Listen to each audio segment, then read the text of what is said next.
In 1629, Emperor Go-Mizunoo shocked the nation by abdicating the throne in a scandal that threatened to tear apart the very fabric of Japan's imperial family.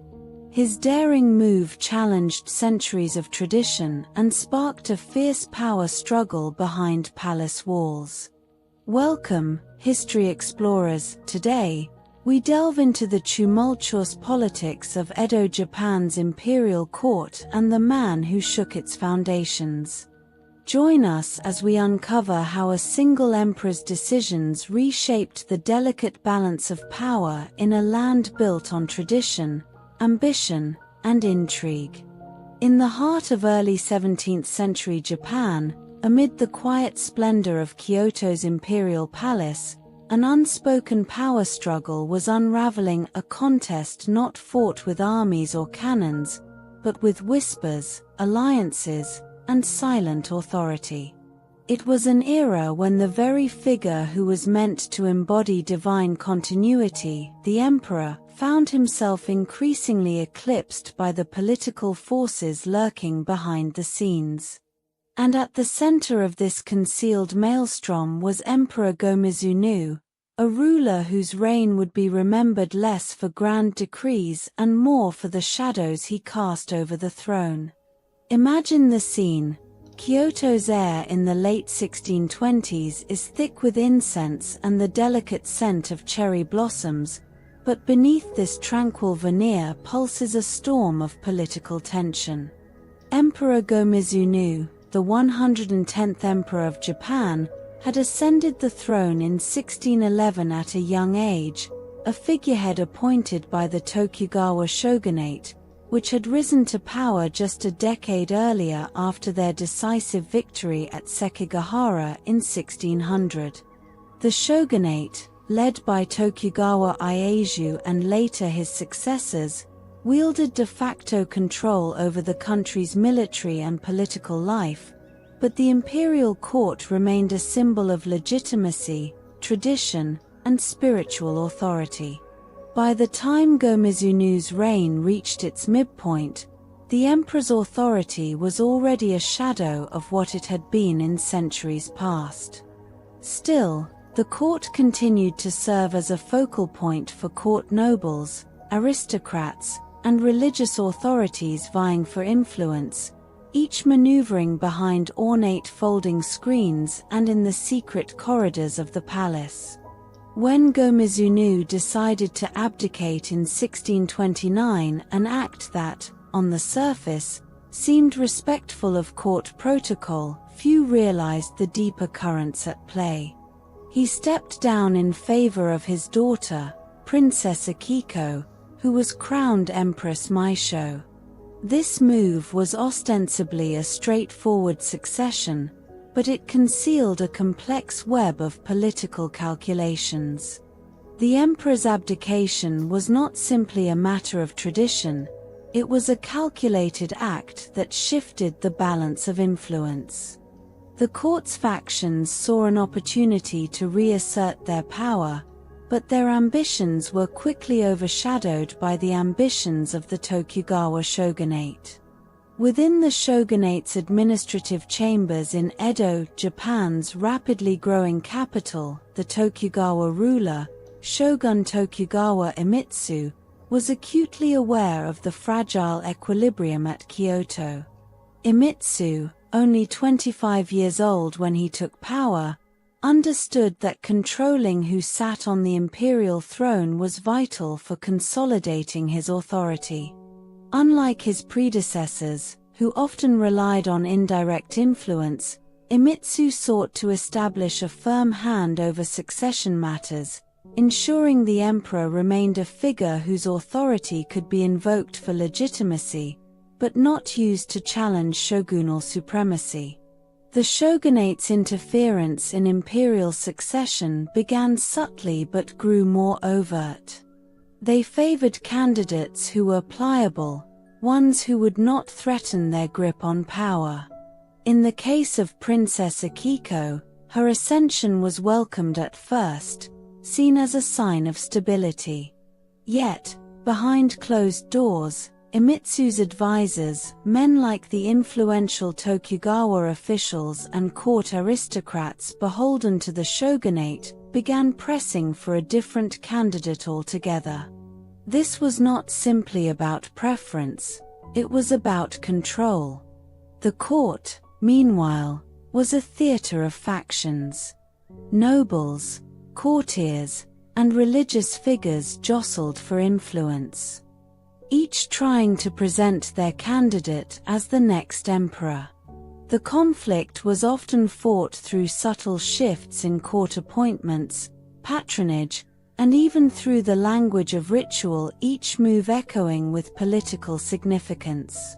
The court's chambers, normally hushed and shimmering with gold leaf and silk, echoed with whispers of betrayal and ambition.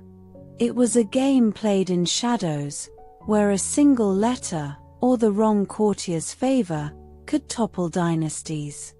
Yet, despite the veneer of imperial independence, the real power lay elsewhere.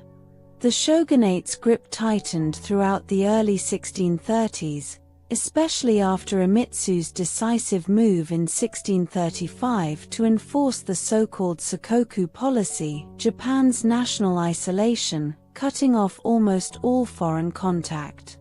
This policy wasn't just about foreign trade, it was a broader assertion of centralized authority. It marked a turning point.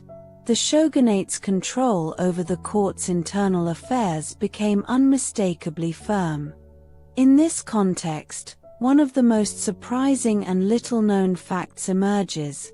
The shogunate's direct intervention in the imperial court's appointments escalated to the point where, by 1635, they had effectively abolished the court's independent decision-making authority on succession. The court was reduced to a ceremonial body that merely rubber-stamped decisions made in Edo. This was a profound irony. Though the emperor still held the title of divine ruler, actual political power was increasingly concentrated in the hands of a young shogun who sat 500 miles away, in Edo, a city that was now Japan's administrative heart. The enforcement of strict regulations and the installation of a new, shogun-approved court faction signaled the end of a centuries-old tradition. Court nobles who once wielded influence through patronage and ritual now found their authority undermined as the shogunate imposed its will. The imperial court's prestige was still considerable. Emperor Go-Mizunoo's abdication had already signaled a symbolic transfer of spiritual authority, but the political realities had shifted irrevocably. By 1636, the once independent imperial court was a shadow of its former self. The emperor's role had become primarily symbolic, a figurehead who presided over court ceremonies that lacked real political substance. The real decision-making power rested with Tokugawa Iemitsu and his council of advisors in Edo. This consolidation of authority was not merely a matter of political convenience, it was driven by the shogunate's desire for stability and control, goals achieved at the expense of centuries of imperial autonomy. This transformation was not without its contradictions. The emperor, though stripped of political power, retained a revered spiritual and cultural status. Yet, what most people did not realize at the time, and what history often overlooks, is how this quiet usurpation reshaped the very nature of Japanese sovereignty. The image of the divine emperor persisted in rituals, but behind the scenes, the Tokugawa shogunate had become the true ruler of Japan, wielding power through a careful orchestration of tradition and authority. In the grand tapestry of Japan's history, Emperor Go-Mizunoo's abdication in silence marked the beginning of a new era, one where the appearance of imperial independence masked a reality of iron-fisted control. The court's ceremonial authority was preserved, But the real engine of power was now located in Edo, behind closed doors, in the chambers of a young shogun. This was a paradox, a nation where the emperor's spiritual sovereignty continued to inspire loyalty, even as political sovereignty was firmly entrenched elsewhere. As the curtain fell on the 1630s, the question remained, could the imperial court ever reclaim its lost influence? Or had the silence of Emperor Go-Mizunoo and his successors become the new voice of power, a power spoken in the muted words of tradition, yet dictated by the unseen hand of the Tokugawa shogunate? The answer would shape Japan's future, in ways that echo down through the centuries, long after the robes of emperors and shoguns were laid aside. In the stillness of Kyoto's imperial palace, a subtle storm was brewing beneath the gilded surface of tradition. With Emperor Go-Mizunoo's abdication in 1629, a quiet revolution had begun, one that would redefine the essence of imperial authority for decades to come. His decision to step down, ostensibly in favor of his daughter, Princess Akiko, later Empress Meisho, was cloaked in ritual, yet every whispered conversation hinted at deeper currents swirling in the background. The emperor's abdication was not an act of surrender but a calculated move to preserve the imperial dignity amid mounting political pressures. Yet, behind the scenes, it became clear that the shogunate's grip on Japan's future was tightening, and the imperial throne was caught in a game of political chess played far from the court's ornate chambers. Princess Akiko's rise to become Empress Meisho was a spectacle of courtly symbolism. She was only 8 years old when crowned, an age so tender that her role was more ceremonial than actual. Her ascension was a carefully choreographed act, designed to reinforce the idea of imperial continuity. But the reality was starkly different. The young empress's reign lasted only a few years before the true power was quietly seized by the Tokugawa shogunate. By the early 1630s, it was evident that the shogunate's influence extended beyond military might into the very architecture of succession itself. Tokugawa Iemitsu, the third shogun of the Tokugawa dynasty and emperor's nephew, had inherited a Japan united under his ancestors' iron grip, yet his ambitions went beyond the battlefield. His goal was to ensure that the imperial throne remained a figurehead, a symbol rather than a sovereign. What many do not realize is that Iemitsu's first moves in consolidating power involved a series of discreet but decisive interventions in court affairs. In 1635, he orchestrated a sweeping set of regulations that effectively abolished the imperial court's independent authority to dictate succession. The once vibrant factional rivalries, factions built on noble patronage, regional loyalties, and religious backing, were systematically dismantled. Court nobles who had once wielded influence through rituals and political alliances found their authority diminished to ceremonial gestures. The shogunate's officials carefully curated who could speak, who could influence appointments, and who could not. This was not merely about controlling the succession, it was about controlling the very narrative of imperial legitimacy. One little-known but surprisingly significant fact is that the shogunate's direct interference extended to the selection of imperial princes and their court appointments. By 1635, Edo's agents had effectively installed a new faction within the court, one loyal to the Tokugawa regime. This faction was composed of courtiers who, ironically, had never held real power before but now acted as puppets of the shogunate's will. Meanwhile, the traditional court nobles, known as Kyuge, watched helplessly as their influence eroded, their once ornate robes now symbols of a bygone era. The court's glittering chambers, filled with the scent of sandalwood and the rustle of silk, became silent witnesses to a power shift, one that was all the more chilling because it was conducted in the guise of ritual and continuity.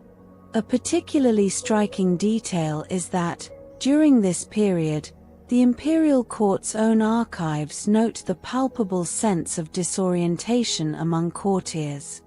According to surviving court diaries, in 1635, a senior noble named Fujiwara Nobutoka recorded that he felt as if the walls of the palace had grown thicker with silence, as if the very air had thickened with unspoken mandates. The grand ceremonies, once vibrant displays of divine authority, now served as mere formalities, devoid of the political weight they once carried. To the outside observer, it seemed that the imperial throne was still occupied, that the emperor's figure was intact, yet the true seat of power had shifted decisively to Edo. This irony was not lost on the populace, many of whom believed that the emperor's spiritual role protected the nation from chaos. But by the mid-1630s, it was clear that the spiritual authority was merely a veneer. The real engine of governance, the decisions, policies, and military actions, resided in Edo under Iemitsu's direct supervision. The palace in Kyoto had become a stage for show, a place where tradition was performed rather than lived. The young emperor's role was reduced to participating in rituals that reminded the people of divine sovereignty, while the real business of state was conducted miles away, behind closed doors. The enforcement of the Sakoku policy in 1635 exemplified this shift. While the policy is famous for cutting Japan off from the outside world, its deeper purpose was to consolidate domestic control and prevent external influences from disrupting the fragile balance of power. The shogunate's control over foreign trade, religious institutions, and diplomatic contacts was matched by its tightening grip on the court. It was as if the very borders of the nation were mirrored within the court itself, imposing strict boundaries on influence and authority. The once lively factions competing for imperial favor were now shadows, replaced by a singular, unwavering loyalty to the Tokugawa regime. By 1636, the transformation was complete. The imperial court, once a vibrant center of politics, where noble families, religious figures, and court officials vied for influence, became a largely symbolic institution. The emperor's role was now primarily ceremonial, a figurehead whose presence was meant to evoke divine legitimacy but who lacked the power to shape policy. The real authority resided in Edo, in the chambers of Tokugawa Iemitsu, whose policies dictated not only foreign relations but also internal court appointments and succession. This dramatic shift was driven by a mixture of pragmatic politics and a desire for stability. Iemitsu's vision was to create a centralized, unified Japan, free from the chaos of factional disputes and regional uprisings. Ironically, this meant that the centuries-old tradition of imperial independence was sacrificed on the altar of stability. The irony was thick. The emperor, revered as the divine ruler, was now a puppet in a carefully managed theater, his spiritual authority kept intact, but his political power vanishing like mist at dawn. What is often overlooked in the grand narrative is that Emperor Go-Mizunoo's abdication was not simply an act of personal choice but a pivotal event that set the stage for this transformation. His silent departure from the throne, and Princess Akiko's brief reign as Empress Meisho became symbols of a court in transition. Behind the scenes, the young shogun's hand was guiding the process, ensuring that the imperial institution would serve as a mirror of divine legitimacy rather than a seat of actual power. As the 1630s drew to a close, the question of whether the imperial court could ever reclaim its authority haunted the corridors of Kyoto. For many courtiers, it was a quiet despair masked by ornate robes and ritual. The voice of the emperor, once imbued with spiritual authority, had become an echo amplified by the silence of political power. The true rulers of Japan, the Tokugawa shoguns, had succeeded in transforming the nature of sovereignty itself. The paradox was stark: a nation ruled by a figurehead whose divine authority was preserved in public, while the real decisions, the lifeblood of governance, flowed beneath the surface, in Edo, behind the closed doors of the shogun's chambers. In the end, Emperor Go-Mizunoo's abdication and Princess Akiko's fleeting reign marked the definitive turning point, an era where tradition and power diverged. The court's glittering facade persisted, but the unseen hand of the Tokugawa regime dictated the course of Japan's future, shaping a nation where the divine and the political had parted ways, each playing their part in a carefully scripted drama that would last for more than 2 centuries.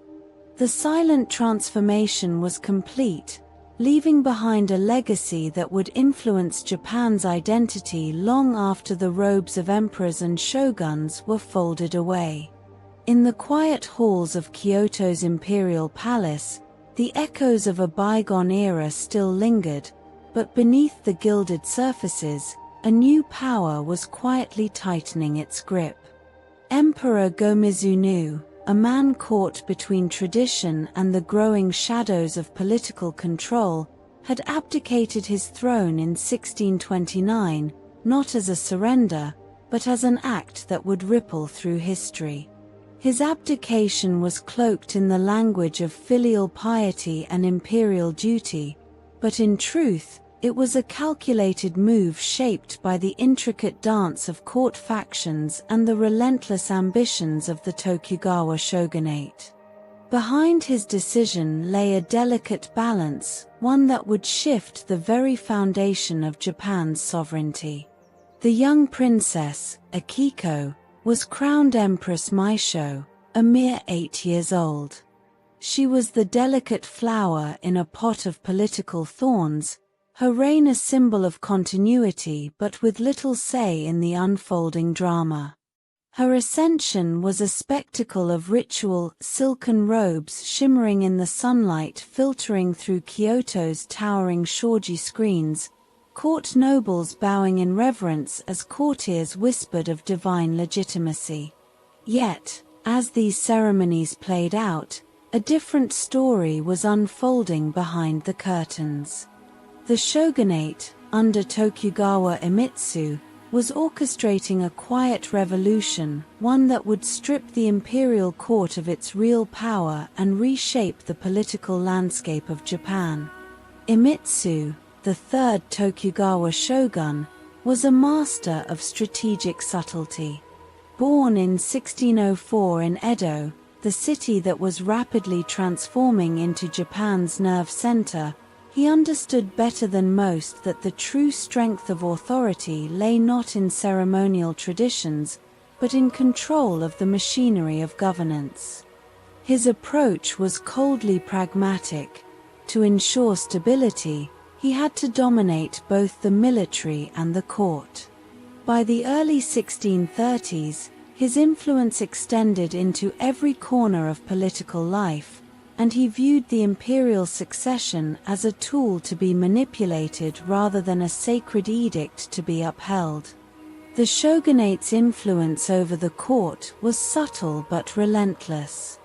Iemitsu's agents in Kyoto worked tirelessly, planting courtiers sympathetic to their aims and undermining those who might challenge their authority. The imperial succession, which traditionally followed a line of hereditary emperors, was now subject to the shogunate's strategic interests. In 1635, Iemitsu took a decisive step, one that would irrevocably tie the imperial institution to the Tokugawa regime. He enforced a series of regulations that effectively abolished the court's independent authority to appoint successors, turning the once autonomous imperial court into a puppet stage where only the shogunate's choices mattered. This move was cloaked in the language of order and unity, but beneath it was a clear message. The imperial figurehead was to serve as a symbol of divine legitimacy, while the real power rested firmly with Edo. It was a paradoxical situation, an emperor revered as a living god, yet with no say in the governance of his own realm. The irony was thick. The very spiritual authority that once granted emperors the right to rule was now a veneer, carefully maintained to mask the shogunate's dominance. To grasp how far the power had shifted, one must imagine the sensory landscape of Kyoto at this time.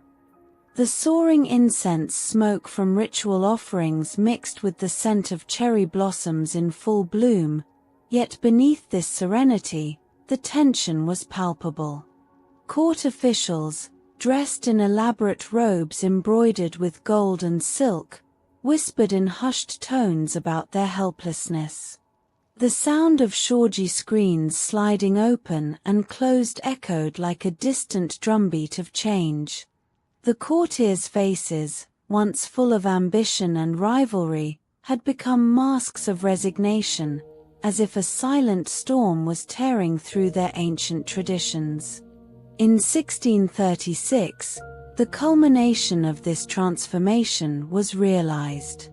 The imperial court's independent capacity to shape succession and policy was effectively dismantled. The once vibrant arena of noble rivalry and political debate was reduced to a ceremonial backdrop. Power was now centralized in Edo, in the chambers of Tokugawa Iemitsu. The shogun's influence extended even into the selection of court officials and ministers, making Kyoto's imperial palace a symbolic figurehead rather than a center of political authority.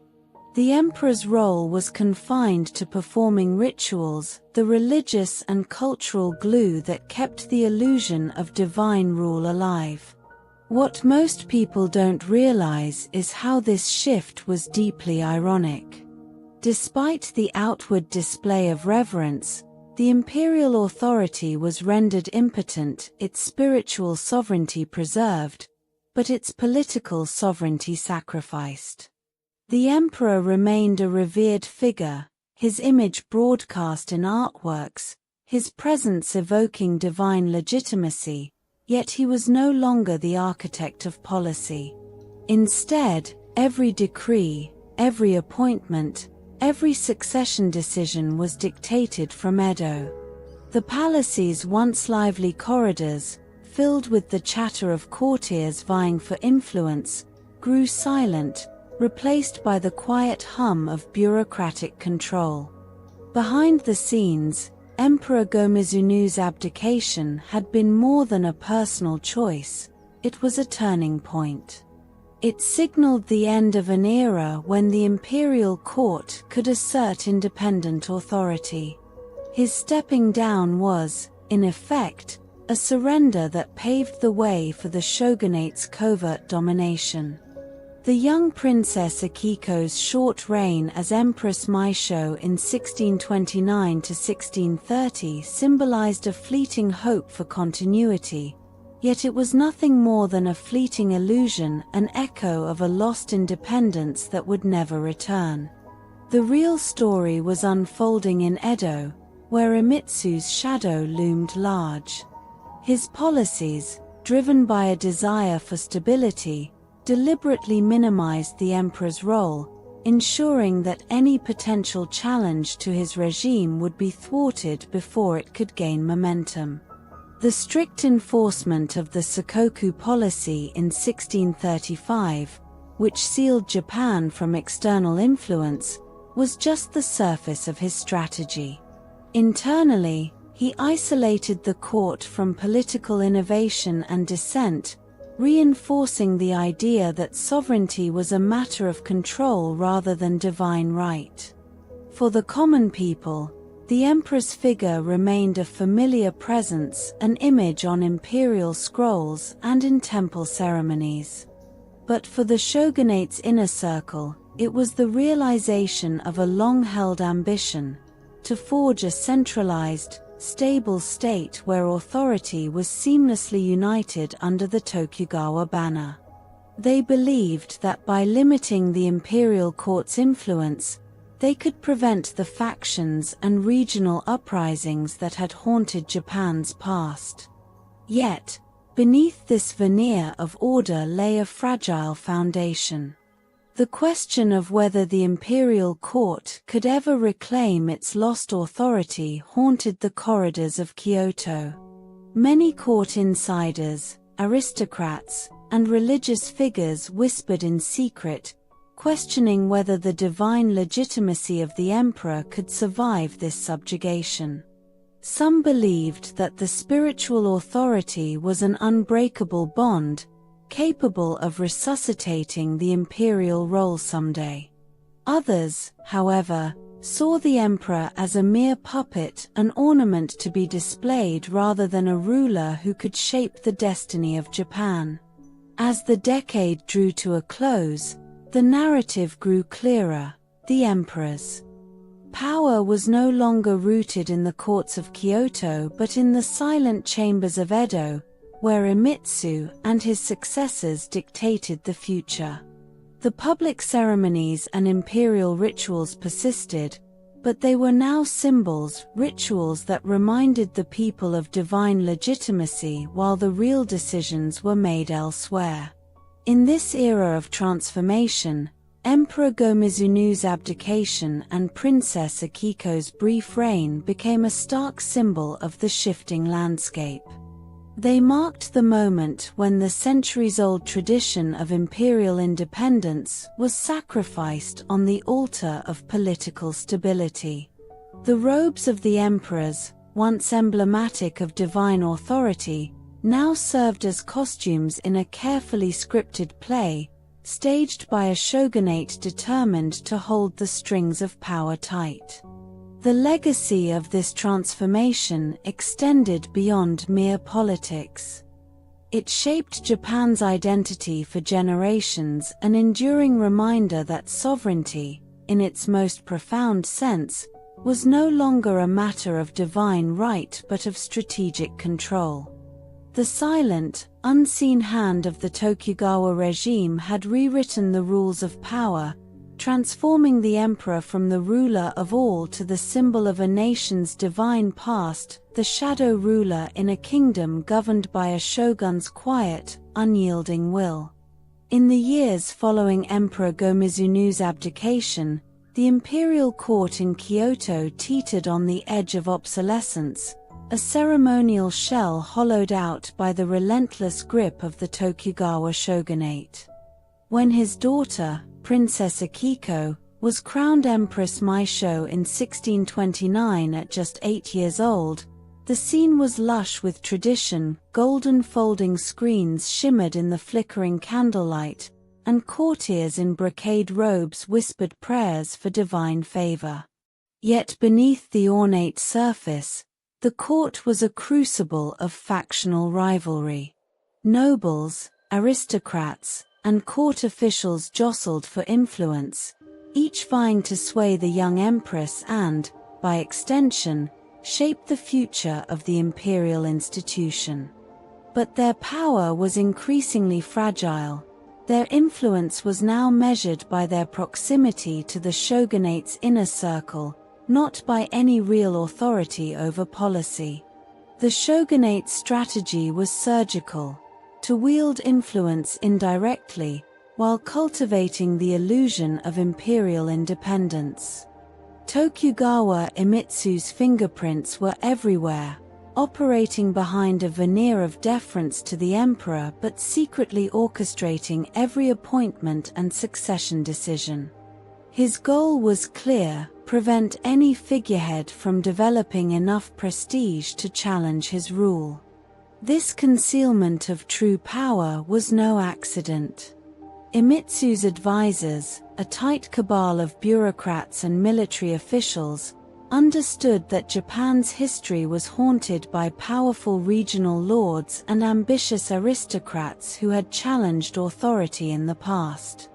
To avoid a repeat, Iemitsu aimed to centralize control, and the imperial court had become an essential pawn in this grand master plan. By the early 1630s, the tension was palpable. The court's traditional rituals still echoed through Kyoto's gilded halls, cloaked figures chanting sutras, incense curling into the cold air, the soft rustle of silk robes, but the substance behind these ceremonies was fading. Iemitsu's influence extended into every layer of court life through a network of informants and puppets, ensuring that no decision escaped his scrutiny. In 1635, he introduced the Sakoku policy, sealing Japan from foreign influence. While primarily targeting Western traders, the policy also symbolized a broader effort to isolate domestic political factions, including the imperial court. The goal was to reinforce the division between the legitimate symbols of sovereignty and the actual wielders of power. The irony was brutal. The robes that once represented divine authority now served as costumes in a carefully choreographed political play. The emperor's spiritual role persisted, but real political authority had long since slipped away, transformed into a controlled spectacle. Iemitsu's regime saw to it that succession debates, appointments of court officials, and even the selection of imperial heirs were dictated from Edo, the shogunate's seat. The imperial family, once the central figure in Japan's political universe, was now a shadow entity, its influence confined to ceremonial rituals that echoed the past but carried no weight in shaping policy. The growing dominance of the Tokugawa shogunate was not merely administrative, it was ideological. Iemitsu's vision was to craft a unified state where power was concentrated, where regional lords and aristocrats could no longer afford to challenge the central authority.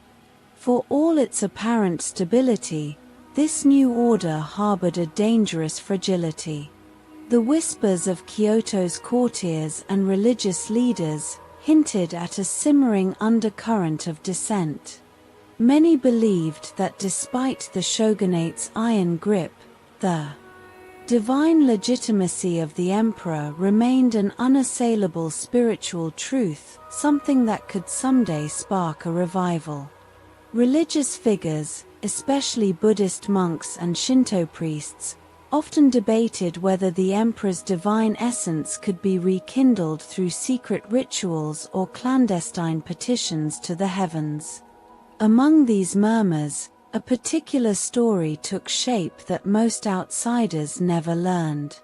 It was about a Kyoto noble named Fujiwara Nobukatsu, who secretly possessed a collection of ancient scrolls claiming that the emperor's spiritual authority was not solely derived from political power but rooted in centuries-old divine declarations.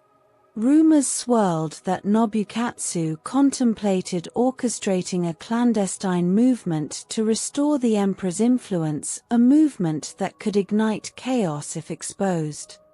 Such stories reveal the depth of the tensions beneath the surface, tensions that could explode at any moment, threatening to undo decades of calculated control. Meanwhile, in Edo, Iemitsu's policies bore fruit. The imperial court's autonomy was systematically dismantled. The once vibrant debate over succession and court politics was replaced with tightly scripted appointments and rigid regulations. The imperial household was reduced to a symbolic institution, a relic kept alive for public ceremonies and religious festivals. The real decisions now emanated from the Tokugawa bureaucracy, the shogun's secret cabinet of advisors, military officials, and spies who operated behind the scenes. The emperor's role was reduced to that of a figurehead, an elegant, distant symbol whose image was broadcast in paintings, coinage, and temple rituals, but whose voice was drowned in the clamor of Edo's administrative machinery. This transformation was not merely political, it was cultural. The robes of the emperor, once a sign of divine sovereignty, had become a costume worn for show. The grandeur of Kyoto's imperial court faded as real authority shifted away from the city's gilded hallways. Instead, the power that once flowed through the imperial line was now channeled into the Tokugawa's centralized bureaucracy, an invisible hand that dictated everything from tax policies to military deployments. The public, conditioned by centuries of tradition, continued to venerate the imperial figure, but increasingly, their trust rested more on ritual than reality. Yet beneath this veneer of order, questions persisted. Could the divine legitimacy of the emperor ever be fully eclipsed? Were the rituals of Kyoto merely nostalgic echoes of a bygone era, or did they still carry a spark of genuine authority? Some religious leaders and court insiders secretly believed that the spiritual power of the emperor was resilient, perhaps even capable of resurgence if the political moment ever shifted. Others saw the emperor as a powerless puppet, a puppet whose strings were pulled from Edo. The climax of this struggle came in 1635, when Iemitsu announced the enforcement of new regulations that further curtailed the imperial court's independence. Official documents decreed that all appointments, including the succession of Empress Meisho's heir, would be controlled directly by the shogunate. Kyoto's court nobles were allowed to participate only as ceremonial figureheads, their influence purely symbolic. The once lively debates over succession, tradition, and imperial reform were silenced, replaced by the cold logic of control. By 1636, the victory was complete. The imperial court had been effectively subdued, its power reduced to an empty shell, while the Tokugawa shogunate's grip tightened like steel bands around the entire political structure. The emperor's role was no longer that of a ruler but a living emblem of Japan's divine origins, a relic enshrined in history and myth. The real power was now concentrated in Edo, where Iemitsu's successors continued to cement their authority, shaping policies that would hold Japan in a delicate but unbreakable grip for more than 2 centuries. This era's legacy was profound. It transformed the very concept of sovereignty. No longer was divine right a sufficient basis for authority. Power became a matter not of spiritual legitimacy but of strategic control, an ironclad rule of the sword and the shogunate's cunning. The imperial figure, once the heart of Japan's political universe, was now a symbol of a past era, an echo that still resonated in national identity but no longer commanded the real reins of governance. The robes that once proclaimed divine sovereignty had been traded for costumes, props in a play directed by a shogunate intent on rewriting the rules of power, with the emperor as a silent witness to history's quiet, unyielding shift. In the quiet corridors of Kyoto's Imperial Palace, Emperor Go-Mizunoo's reign had long been overshadowed by the shogunate's relentless grip on power, but his abdication in the early 1630s marked a turning point not just for him, but for the very notion of imperial authority in Japan. As he stepped down, surrendering the throne to his daughter, Princess Akiko, who became Empress Meisho at the tender age of 8, the scene was set for a strategic battle that would define centuries to come. The emperor's decision was not born of weakness alone, it was a calculated move amid swirling court factions, each vying for influence, and under the watchful eye of Tokugawa Iemitsu, the third shogun of the Tokugawa dynasty, whose ambition was clear: to tighten the shogunate's hold over the imperial succession. Yet the court in Kyoto was no longer the vibrant hub of political decision-making it once was. By the time Go-Mizunoo abdicated, the imperial court's autonomy had been steadily eroded. Court nobles and ministers, traditionally the architects of imperial policy, found themselves increasingly sidelined, their influence reduced to ceremonial gestures. Their once lively debates over succession, ritual, and imperial reform had been replaced with scripted ceremonies and ritualized obedience, all carefully choreographed to mask the shifting power dynamics.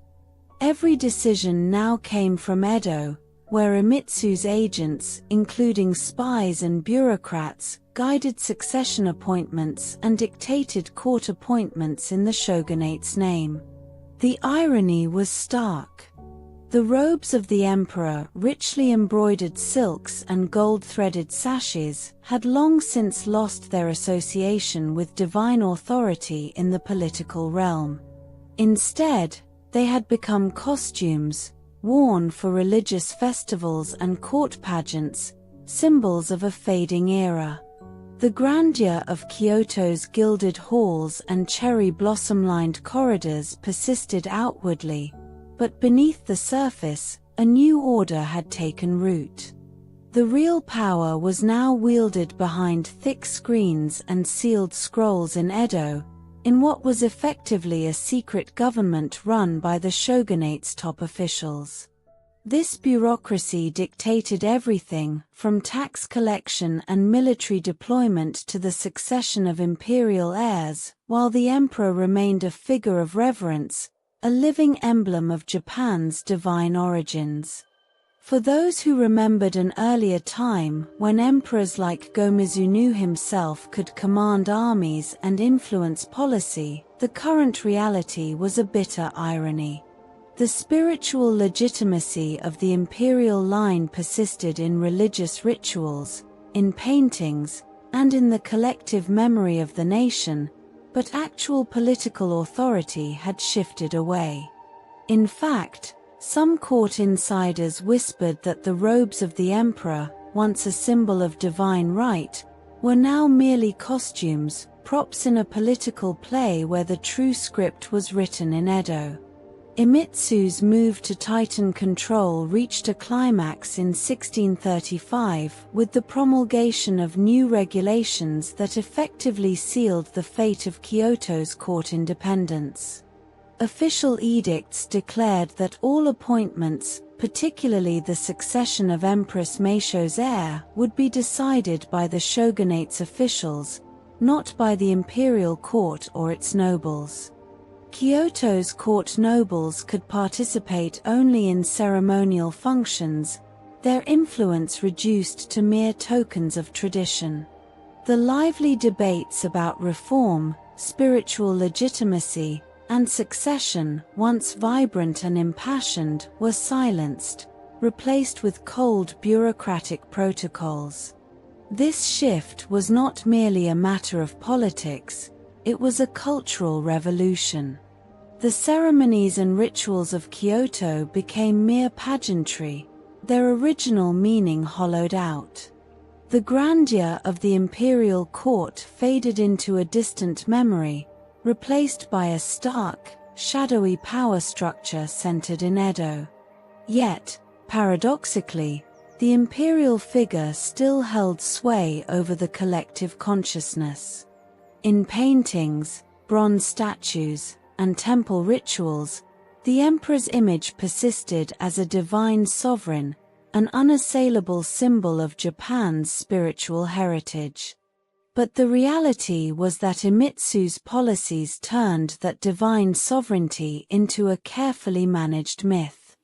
In the streets of Kyoto, the temples and shrines still echoed with chants and prayers for the emperor's health and prosperity, but these rituals carried an undercurrent of unease. The faithful and courtiers knew the truth.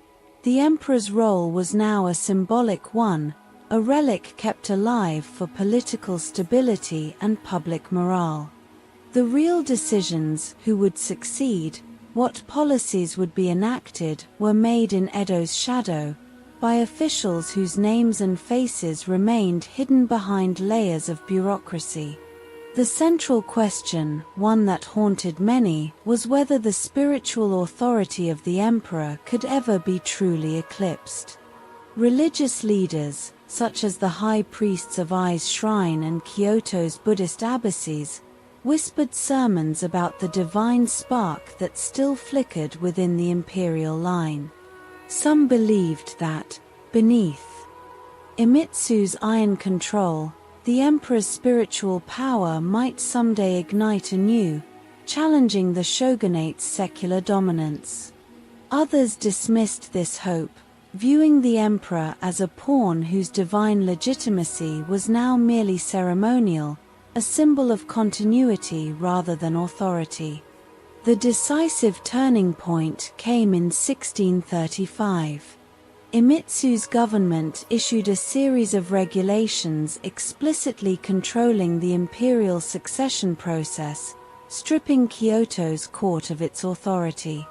All prospective heirs were now subject to approval by the shogunate, and appointments were made behind closed doors, with little regard for tradition. The once lively debates over succession, influenced by court factions and aristocratic rivalries, were replaced by silent, bureaucratic decisions. Kyoto's noble families, once powerful patrons of imperial politics, found their influence diminished to ceremonial observances, their voice drowned in the cacophony of Edo's political machine. By the time 1636 arrived, the victory was complete. The imperial court's influence had been reduced to an empty shell, its ceremonies and titles preserved for tradition's sake, but its power hollowed out. The emperor's role had shifted from that of a ruler to that of a living relic, a divine figurehead enshrined in myth and tradition. Meanwhile, in Edo, the shogunate's grasp tightened like steel bands, ensuring that no challenge to their authority could arise from the ancient throne. This reconfiguration of sovereignty had profound consequences. Power, once rooted in divine right, was now based on strategic control, an unbreakable grip maintained through secret networks, bureaucratic regulation, and military might. The emperor, once the heart of Japan's political universe, was now a symbol, an echo of a past era whose image was broadcast in paintings, coinage, and religious rituals, but who wielded no real influence. In this new landscape, the cultural fabric of Japan was forever altered.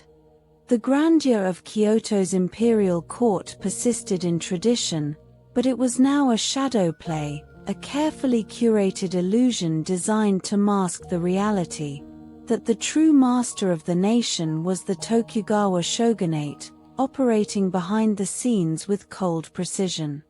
The emperor's robes, once emblematic of divine sovereignty, had become costumes, props in a silent, unyielding play that would define Japan's political identity for more than 2 centuries to come. As the curtain fell on the imperial court's independence, a sobering truth emerged. Sovereignty was no longer a matter of divine legitimacy but of strategic mastery.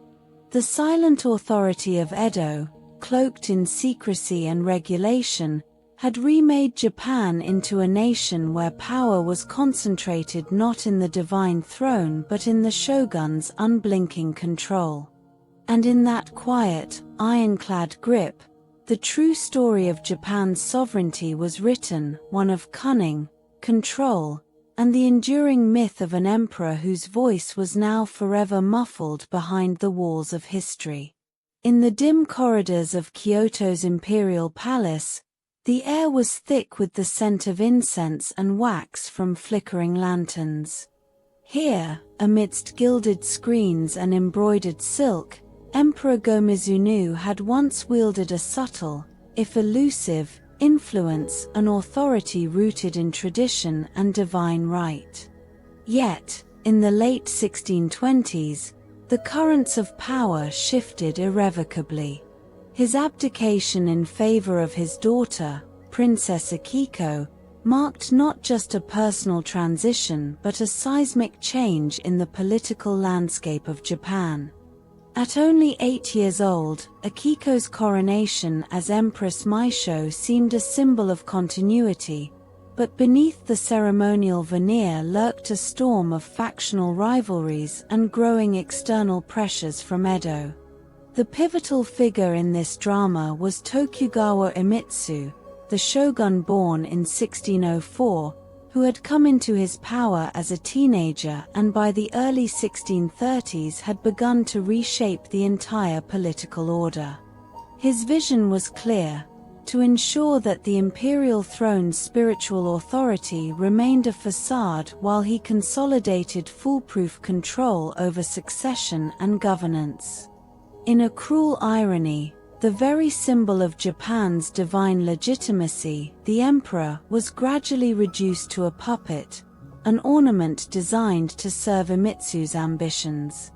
Imagine the whisperings in Kyoto's court chambers, where courtiers in silken robes and lacquered scrolls debated fiercely.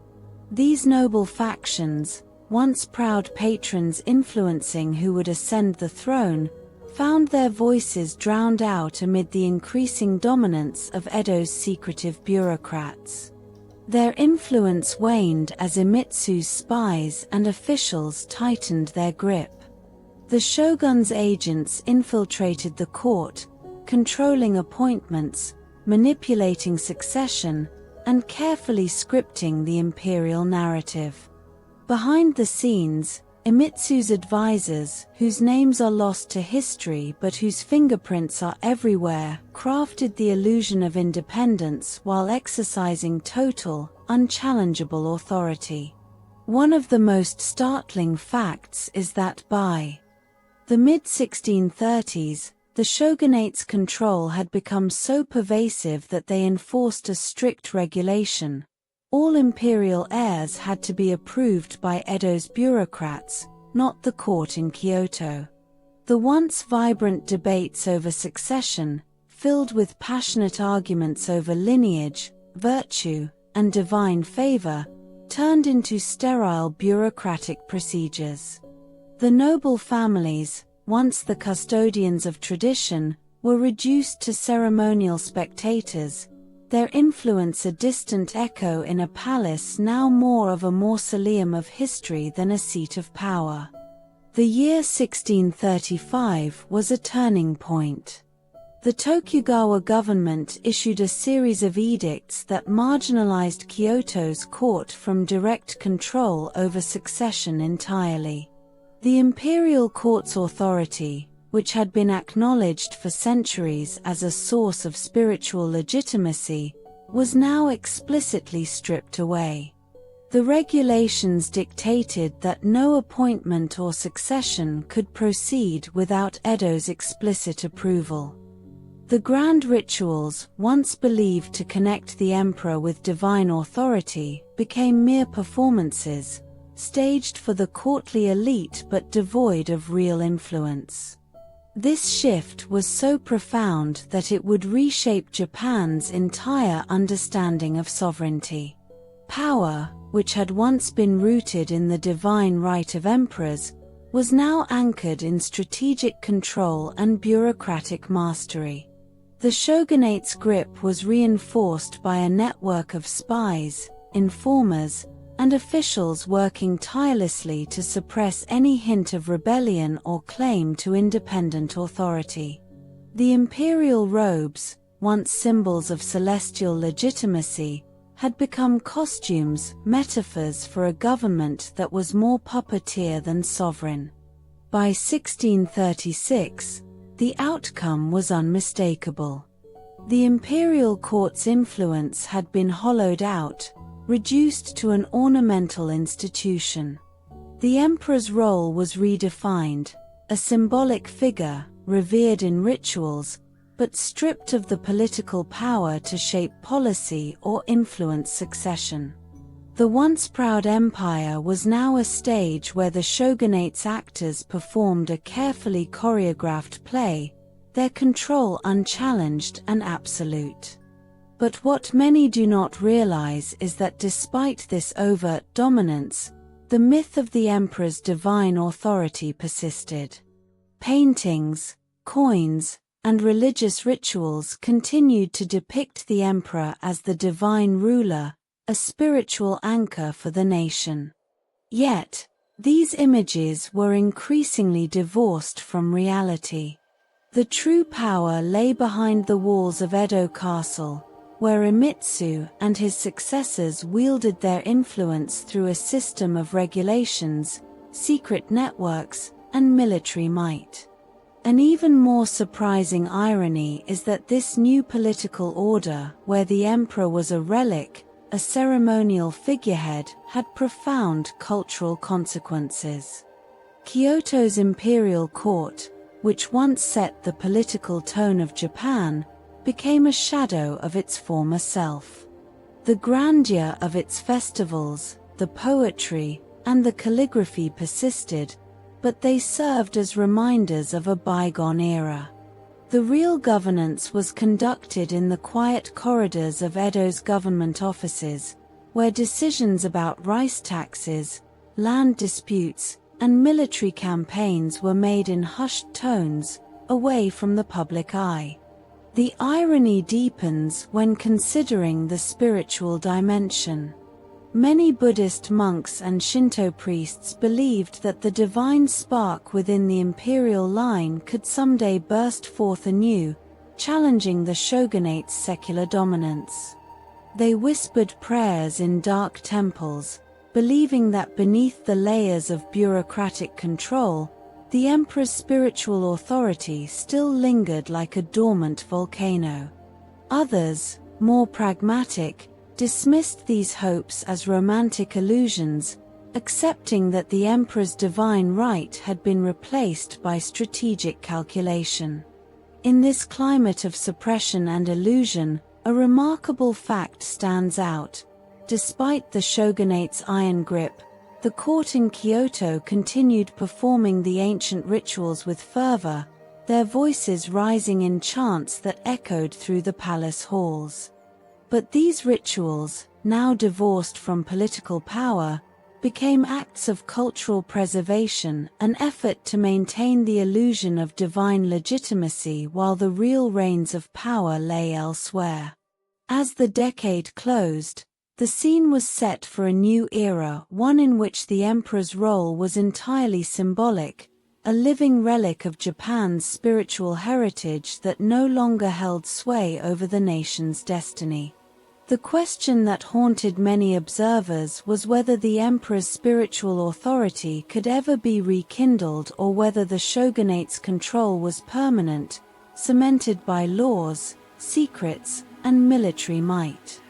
The answer lay in the subtlety of power, not in grand declarations or prominent titles, but in the quiet weave of regulations, the shadowy networks, and the calculated suppression of dissent. The emperor's robes had become costumes in a puppet show, the divine authority reduced to a myth that served the shogunate's purpose. Yet beneath it all, the faint flicker of resistance, silent prayers, secret symbols remained a testament to Japan's enduring belief in a divine order, even if that order was now hidden behind layers of political cunning.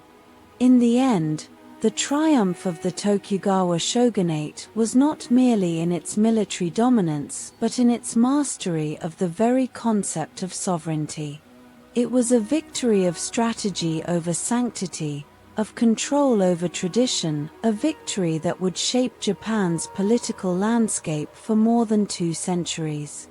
And as the curtain fell on the once powerful imperial court, the nation was left with a haunting paradox.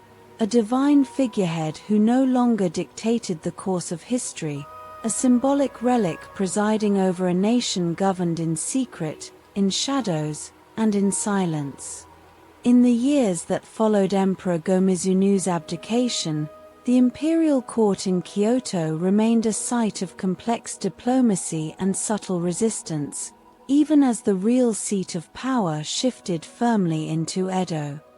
The emperor's decision to step down in favor of his daughter, Princess Akiko, who became Empress Meisho at the tender age of 8, was hailed as a renewal of imperial legitimacy. Yet, beneath the gilded screens and silk drapes of the palace, a different story was unfolding, one of quiet capitulation and strategic manipulation by the Tokugawa shogunate.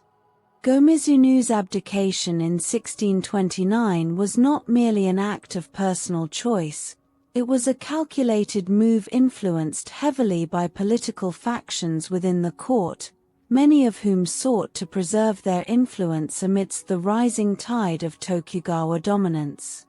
His resignation, ostensibly to avoid conflict and scandal, sent shockwaves through the aristocratic classes, who saw the emperor's departure as a sign of the shifting balance of power.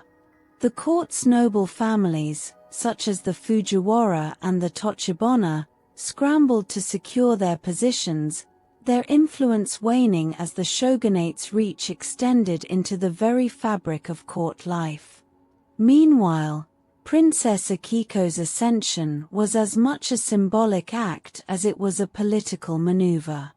Being only 8 years old, she was largely a puppet figure, her role meticulously orchestrated by the regents and court officials who, under the watchful eye of the shogunate, aimed to maintain the illusion of imperial sovereignty. Her coronation in 1629 was a lavish affair, exquisite silk robes embroidered with gold thread, incense swirling through the air, and court musicians playing delicate koto melodies that masked the undercurrents of tension. Yet, the young Empress Meisho's voice, so fragile and soft, could hardly carry the weight of a nation's destiny. The shogunate's third ruler, Tokugawa Iemitsu, was born in 1604 in Edo, then known as Yedo, and by the late 1620s, he was an ambitious young man wielding a quiet but relentless influence.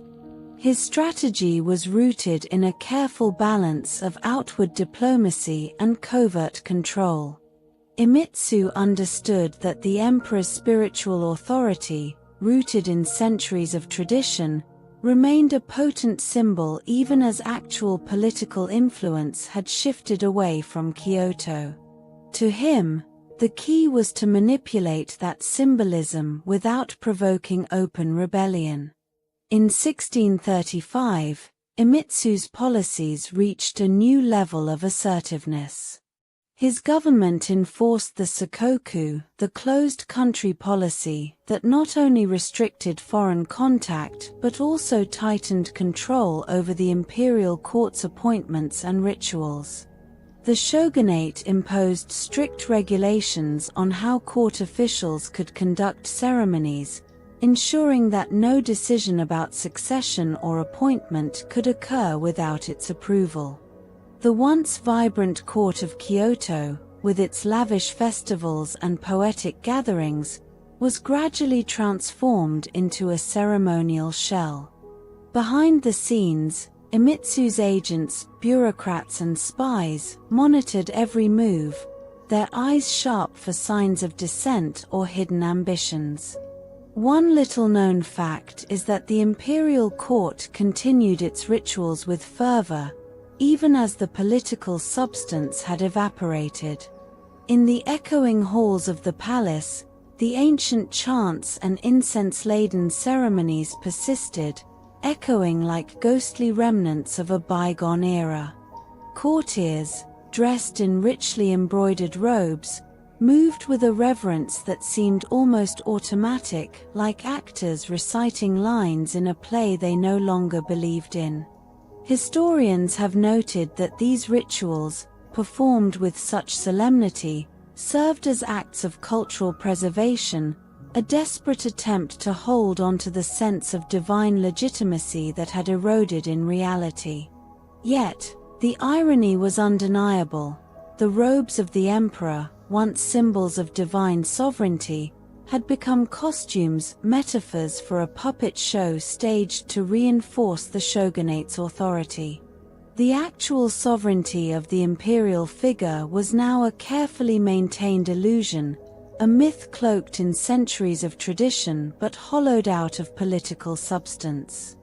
The true power lay in Edo, where Iemitsu and his successors governed through a network of laws, secret directives, and military discipline. The limits of this control became even more apparent when examining the rebellion of the court factions. Some aristocratic nobles, like the Kono family, sought to revive the court's prestige through poetry and art, but their efforts were largely symbolic.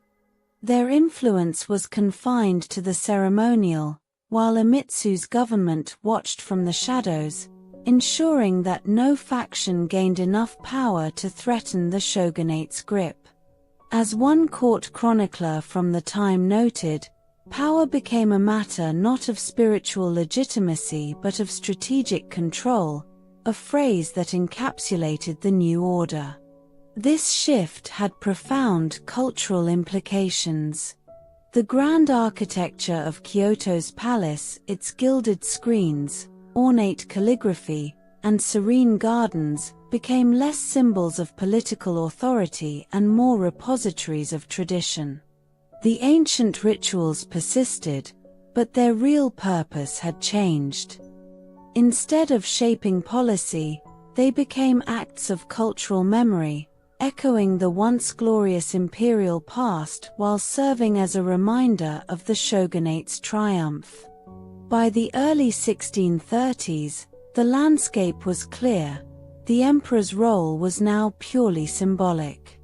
The figurehead of divine sovereignty was a living relic, revered in secular ceremonies but powerless to influence the crucial decisions of land, taxation, or military deployment. The real sovereignty belonged to the Tokugawa shogunate, whose authority was enforced through a complex web of law, surveillance, and military strength. One vivid detail from the period highlights the atmosphere of this transition. During a grand festival in Kyoto, as courtiers bowed low before a gilded image of the emperor, the faint scent of incense and the gentle clatter of bamboo flutes filled the air. Yet, observers noted that the emperor's voice, when it echoed through the court, sounded more like a distant echo, an echo of a myth, not a reality. The visual spectacle was beautiful, but underneath, the power had shifted irrevocably. The enforcement of the shogunate's authority was not merely a matter of laws, it was also a psychological operation. The shogunate's secret networks kept close tabs on potential dissenters, those aristocrats, monks, or court officials who might secretly harbor ambitions to restore imperial primacy. These networks used espionage, bribes, and even exile to keep the fragile illusion intact. The emperor's robes, once symbols of divine right, had now become costumes on a stage where the real script was written by Edo's bureaucrats. As the decade drew to a close, the final irony became apparent. Despite the official narrative of imperial independence, the court's influence had been reduced to ritual and tradition. The emperor's spiritual authority, believed by many to be rooted in centuries-old divine descent, remained a potent symbol. Yet, it was precisely that symbol that the shogunate had mastered to harness and control, turning what once was a source of unchallengeable sovereignty into a carefully maintained illusion. This victory of the Tokugawa was not just in military might but in its mastery of the very idea of sovereignty itself. It was a triumph of cunning over sanctity, of strategy over tradition. The political landscape had been reshaped so thoroughly that the imperial court became a cultural relic, a living museum of Japan's imperial past, while the real power lay in the shadowed chambers of Edo Castle. And so, as the curtain fell on the era of Go-Mizunoo and his daughter's fragile reign, the nation was left with a paradox. The divine figurehead, the emperor, continued to preside over ceremonies, his image revered across Japan, yet his influence on the course of history was a ghostly whisper. Meanwhile, the true architects of policy, the soldiers and bureaucrats of the Tokugawa regime, operated unseen, shaping Japan's destiny for generations to come. In the end, the story of Emperor Go-Mizunoo and the imperial succession in early Edo Japan is not just about the decline of a throne, but about how power can be redefined and reshaped, how tradition can be harnessed, manipulated, and ultimately overshadowed by the cold, calculated strategy of those who hold the real reins. It's a tale that reminds us that beneath the ornate surface of history, the real stories are often written in silence, in shadows, and in the quiet language of control.